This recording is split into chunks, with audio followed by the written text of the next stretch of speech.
Welcome back to Krishna commerce classes.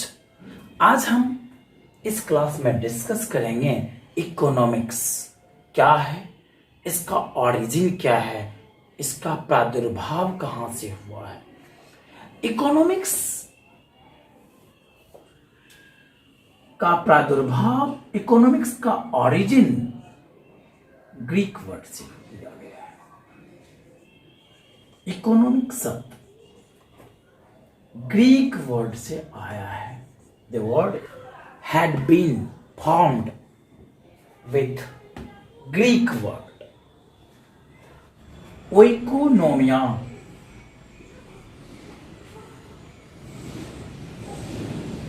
ओइकोनोमिया means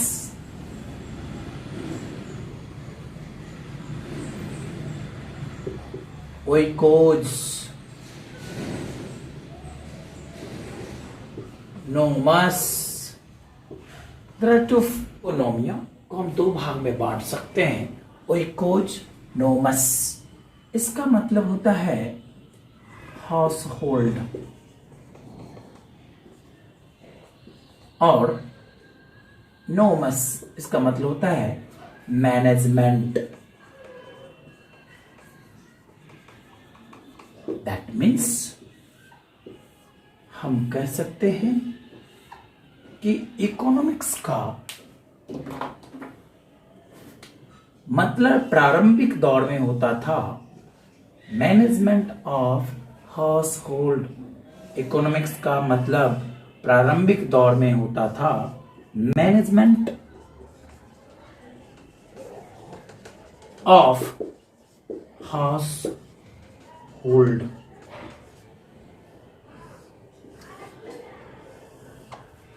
house hold management अर्थात जब economics की शुरुआत हुई थी तो इकोनॉमिक्स छोटे छोटे काम के लिए जाने जाते थे। इकोनॉमिक्स के मदद से हम घर के खर्चे, घर से संबंधित आमदनी इत्यादि पर विचार करते थे, घरेलू संसाधनों पर विचार करते थे, छोटे छोटे रिसोर्सेस पे बातें करते थे। लेकिन पहली बार किसी विद्वान ने, किसी स्कॉलर ने, किसी इकोनॉमिस्ट ने इकोनॉमिक्स को वेल्थ से संबंधित साइंस कहा, वेल्थ ऑफ साइंस। और वे थे एडम स्मिथ। एडम स्मिथ ने 1776 ईस्वी 1776 में पहली बार कहा कि इकोनॉमिक्स, उन्होंने पहली बार nature and causes of wealth of nation से संबंधित एक पुस्तक प्रकाशित की, बुक पब्लिश्ड किए। और अपने बुक में उन्होंने इकोनॉमिक्स को डिफाइन किया और उन्होंने कहा कि economics is a science of wealth. Adam Smith साहब, इनका जो ड्यूरेशन था वो 1723 ईस्वी से लेके 1790 ईस्वी के बीच था।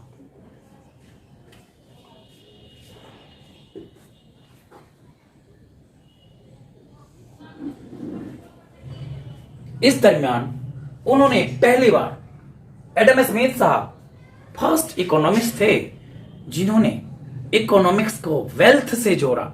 इकोनॉमिक्स का स्थान वेल्थ के अध्ययन के रूप में दिया। इकोनॉमिक्स साइंस ऑफ वेल्थ है। इन्होंने पहली बार, यानी फर्स्ट इकोनॉमिस्ट थे जिन्होंने ये बात कहा अपने बुक में। इनके बुक का नाम था nature and causes of wealth of nation. इन्होंने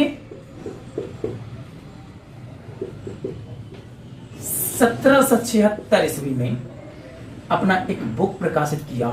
उस बुक का नाम था nature and causes of wealth of nation.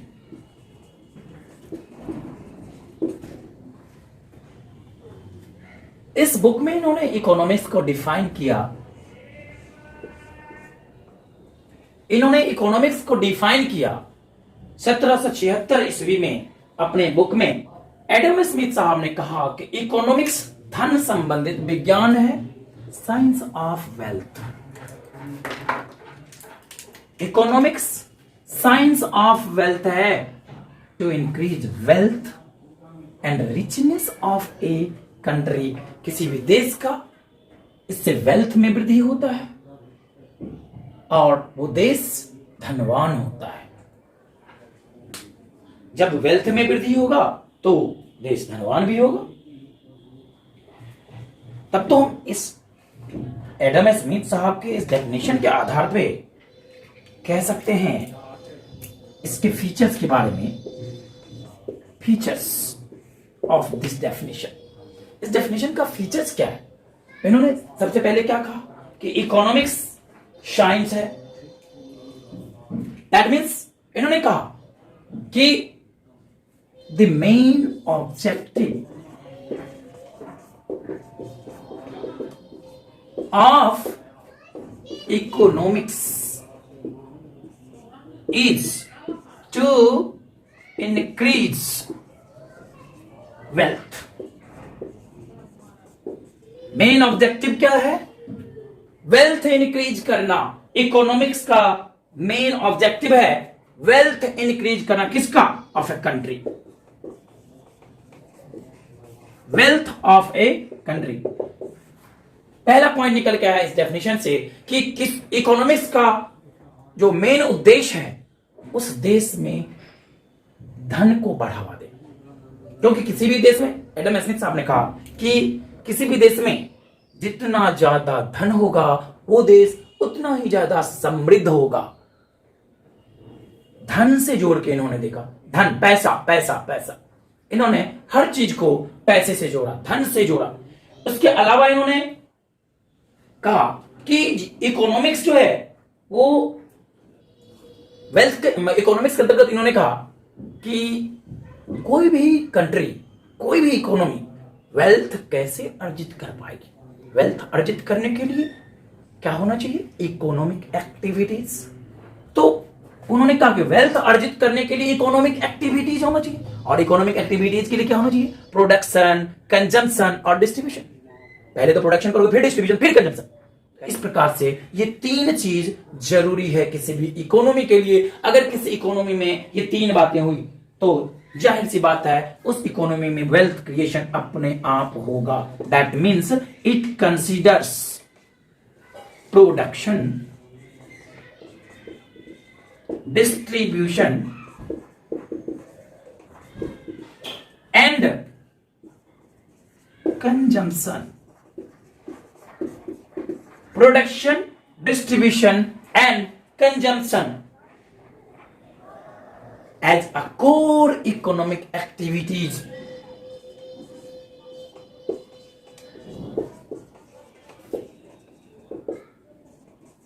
अब इकोनॉमिक एक्टिविटीज मतलब क्या?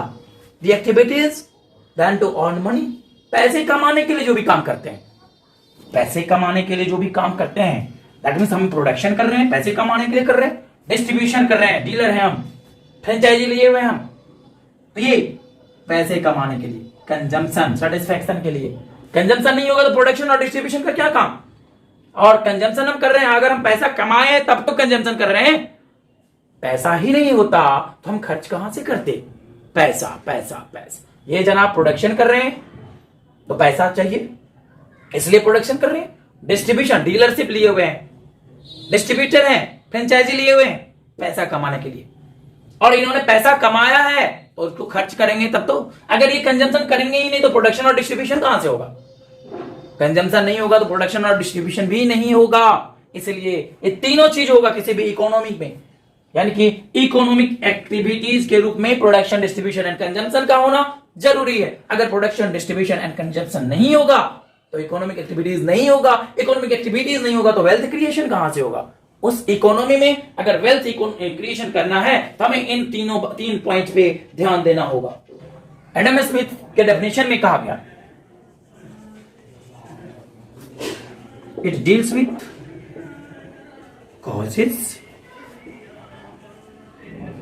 causes and wealth creation in the economy. किसी इकोनॉमी में कॉजेज एंड वेल्थ क्रिएशन के बारे में इन्होंने बताया कि किसी इकोनॉमी में क्या कॉज है, वेल्थ क्रिएशन का क्या cause, causes and wealth creation in an economy. Mister Adam Smith ने वेल्थ को मटेरियल वेल्थ के नाम से कहा। मटेरियल वेल्थ के लिए हम इतना काम करते हैं, जो भी यानी कि इन्होंने सबसे पहले तो इकोनॉमिक एक्टिविटीज का दायरा ही सीमित कर दिया इन्होंने और कह दिया मटेरियल वेल्थ। दैट मीन्स हम जो भी इन्होंने कहा, इनके डेफिनेशन में कहा गया कि जो भी हम इकोनॉमिक एक्टिविटीज करते हैं वो वेल्थ क्रिएशन के लिए करते हैं, और ये वेल्थ क्रिएशन मतलब हुआ material wealth. That means the term wealth means material wealth।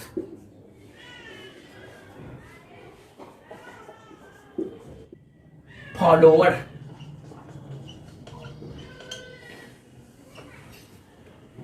में थे पहला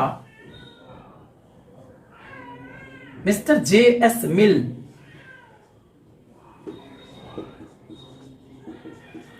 दूसरा JB से भी लिखो पहले और वालकर लिखो। ये इनके इंपॉर्टेंट मुख्य फॉलोअर थे। एडम स्मिथ साहब के डेफिनेशन, जो वेल्थ से संबंधित डेफिनेशन इन्होंने दिया, उसके जो मुख्य फॉलोअर थे वो J.S. मिल थे, JB से, एंड वालकर जो प्रमुख इकोनॉमिस्ट थे, उन्होंने भी इकोनॉमिक्स को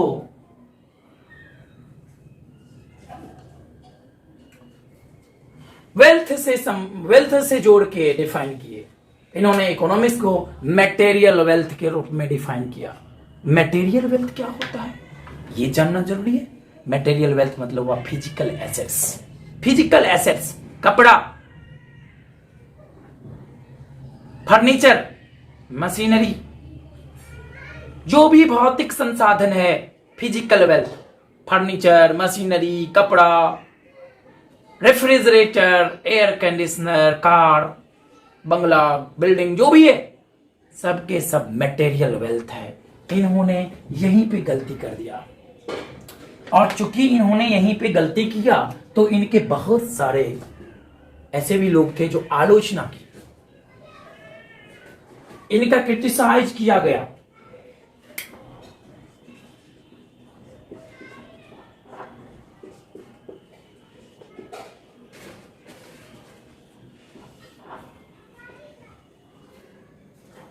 किन आधार पर किया? पहला आधार, जनाब आपने हर चीज को पैसा से जोड़ दिया। वेल्थ है तो सब कुछ है, पैसा पैसा पैसा। एडम स्मिथ साहब ने ये गलती कर दी, पैसा आना चाहिए, पैसा पैसा पैसा।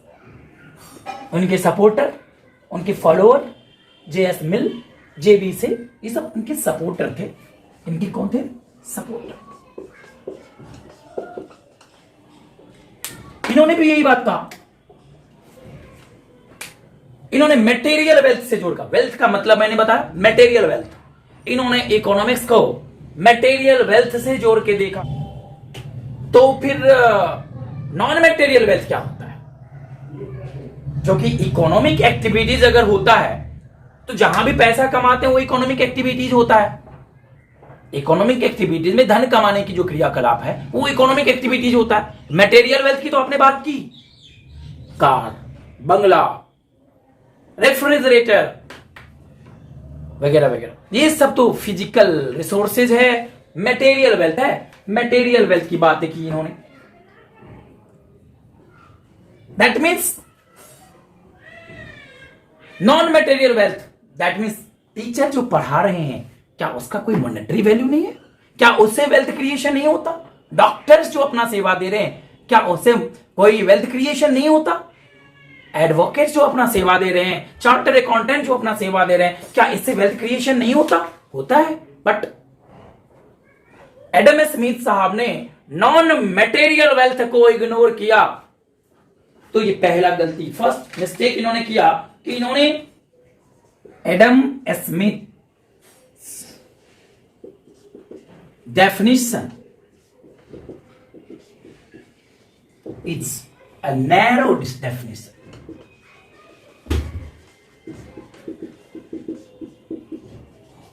How can we say that it is a narrow definition? Because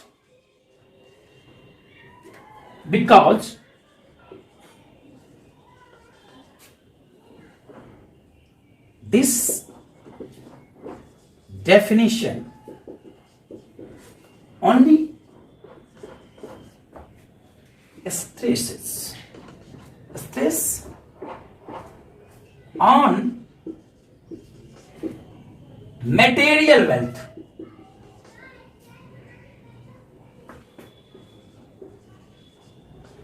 and ignores non-material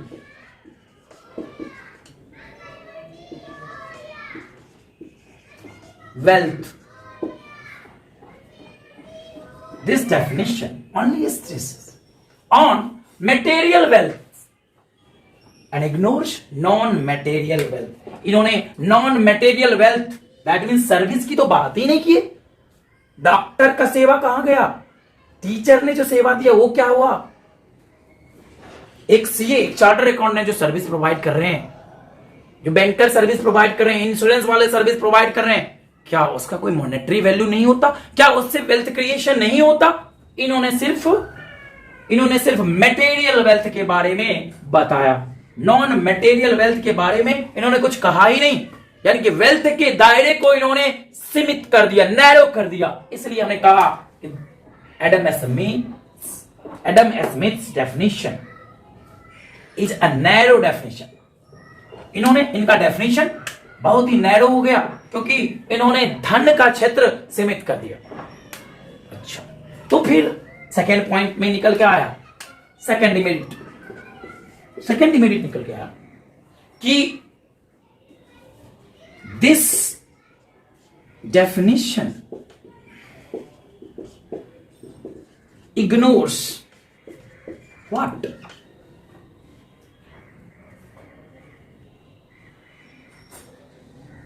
About the welfare of society. ये क्या बात हुई, वेलफेयर ऑफ सोसाइटी को ये इग्नोर कर. यह डेफिनेशन, यह परिभाषा सोसाइटी की कल्याण की बातें तो कर ही नहीं रहा. पैसा पैसा पैसा पैसा, सिर्फ पैसे की बातें हो रही है, सोसाइटी के वेलफेयर से संबंधित बातें नहीं की जा रही है. और अगर सोसाइटी से अब सोसाइटी के वेलफेयर की बात कैसे की जाएगी.